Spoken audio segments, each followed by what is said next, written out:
తెలంగాణలో మళ్లీ వర్షాలు మొదలయ్యాయి. నిన్న పలు ప్రాంతాల్లో తేలికపాటి వర్షాలు కురవగా హైదరాబాద్లో మాత్రం కుండపోత వాన పడింది.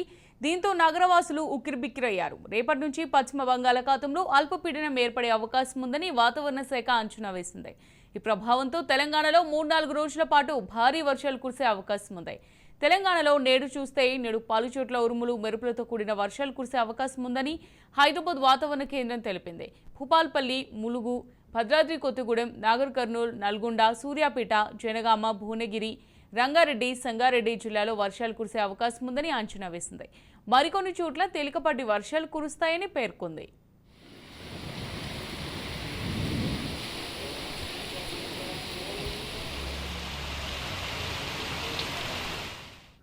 ఇక రాష్ట్రంలో సెప్టెంబర్ 24, 25, 26 తేదీలో మోస్తారు నుంచి భారీ వర్షాలు కురిసే అవకాశాలున్నాయని వాతావరణ శాఖ తెలిపింది. సెప్టెంబర్ 24వ తేదీన కొత్తగూడెం, ఖమ్మం, నల్గొండ, సూర్యాపేట, వరంగల్, రంగారెడ్డి, వికారాబాద్, మహబూబ్ నగర్, నాగర్ కర్నూల్, వనపర్తి, నారాయణపేట, జోగులాంబ, గద్వాల జిల్లాలో భారీ వర్షాలు కురిసే అవకాశం ఉంది. ఉరుములు మెరుపులతో కూడిన వానలు పడతాయని అంచనా వేసింది. ఇక సెప్టెంబర్ 25వ తేదీన కొమురంభీం, ఆసిఫాబాద్, మంచిర్యాల, కరీంనగర్, పెద్దపల్లి, జయశంకర్, భూపాల్పల్లి, హన్మకొండ, జనగామ, యాదాద్రి, భువనగిరి, రంగారెడ్డి జిల్లాలో భారీ వర్షాలు కురిసే అవకాశం ఉంది. సెప్టెంబర్ 26వ తేదీన కొన్ని జిల్లాల్లో మోస్తారు నుంచి భారీ వర్షాలు పడొచ్చని అంచనా.